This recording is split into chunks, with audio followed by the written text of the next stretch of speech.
On ouvre une page d'actualité consacrée à Israël. Le Hamas, tout d'abord, reprend des forces. Le mouvement terroriste serait en train de consolider ses bases en Cisjordanie, alors qu'à Gaza, son arsenal serait remis à niveau. On craint, bien sûr, de nouvelles attaques dans le pays. Explication Maxime Pérez, puis décryptage à suivre avec notre invité. Une nouvelle confrontation entre Israël et le Hamas est-elle aussi proche qu'inévitable? Sur le terrain, le mouvement islamiste palestinien fait tout pour changer les règles du jeu. Il ne s'agit plus d'encourager un soulèvement en Cisjordanie, mais de transformer l'intifada des couteaux en une insurrection armée et meurtrière. Ces dernières semaines, l'armée israélienne a démantelé plusieurs cellules dormantes du Hamas dans les zones sous contrôle de l'autorité palestinienne. Des projets d'attentats suicides et d'attaques à l'arme automatique ont été déjoués. S'ils parvenaient à se concrétiser, Tsahal serait alors contraint de muscler ses opérations en Cisjordanie, au risque de provoquer un embrasement avec le Hamas. Une escalade militaire susceptible de déborder à Gaza, où le Hamas pourrait décider de briser le cessez-le-feu en vigueur depuis l'opération Bordure Protectrice en juillet et août 2014. Depuis 18 mois, le groupe islamiste n'a pas ménagé ses efforts pour se réarmer et préparer un nouveau round d'affrontement avec Israël. Selon un rapport des renseignements militaires, il serait parvenu à restaurer ces tunnels détruits par Tsahal lors de la dernière guerre. Une partie d'entre eux atteindrait le territoire israélien. Et voilà une nouvelle équation délicate à résoudre pour le gouvernement de Benyamin Netanyahou. D'un côté, dissuasion oblige, il ne peut laisser une telle menace souterraine peser à sa frontière sud. De l'autre, neutraliser ces tunnels conduirait inévitablement à une confrontation armée que ne souhaite pour l'instant ni Israël ni le Hamas.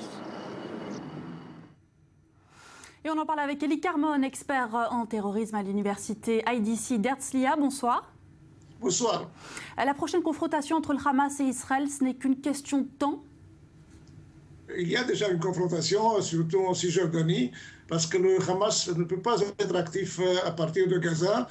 Il a subi beaucoup de pertes et aussi Gaza est encore pas reconstruite. Il a des problèmes avec l'Égypte. Et donc l'effort est surtout en Cisjordanie. Et le dernier slogan, c'est de transformer la lutte, disons, individuelle des loups solitaires dans une intifada militaire armée. Et surtout utilisant des attaques suicides, des attaques armes à feu. Et même, on a vu une tentative d'attentat contre le Premier ministre Netanyahou. Oui, puis tentative d'enlèvement, c'est la nouvelle stratégie, en tout cas stratégie confirmée du Hamas qui cherche aussi à s'implanter encore un peu plus en Cisjordanie. Que représente le mouvement terroriste sur place quand on sait que Mahmoud Abbas n'a pas le vent en poupe? Et justement, cette tentative du Hamas de militariser le terrorisme en Cisjordanie, ce n'est pas seulement se tourner contre Israël, mais aussi pour déstabiliser l'autorité palestinienne, pour tenter de prendre le contrôle politique, sachant que la situation d'Abou Mazen, le président de l'autorité palestinienne, est assez faible politiquement. Et donc, cette double tentative, cette double stratégie a un but clair, mais en même temps, je crois que le Hamas met en danger sa situation à Gaza. On sait que l'Égypte, dernièrement, a fait même des actions aériennes parce que le Hamas est considéré un ennemi qui soutient les djihadistes dans le Sinaï. Israël se prépare aussi, ce n'est pas seulement le Hamas qui se prépare pour une opération nouvelle. Et donc, le Hamas est une situation difficile pour décider ce qu'il peut faire. Pour le moment, je crois qu'ils pensent qu'ils peuvent quand même faire des actions importantes à partir de la Cisjordanie. On voit aussi qu'ils ont perdu un peu de terrain en Turquie. Les Turcs ont expulsé un des chefs opérationnels, Harouri, qui de là contrôlait une partie des actions terroristes du Hamas en Cisjordanie.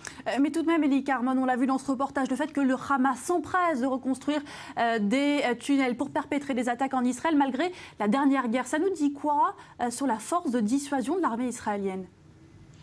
Je crois qu'il y a une tentative de reconstituer ces tunnels. Je ne suis pas sûr que vraiment ils ont refait tout ce qui a été détruit pendant la guerre de l'opération Bordure Protectrice.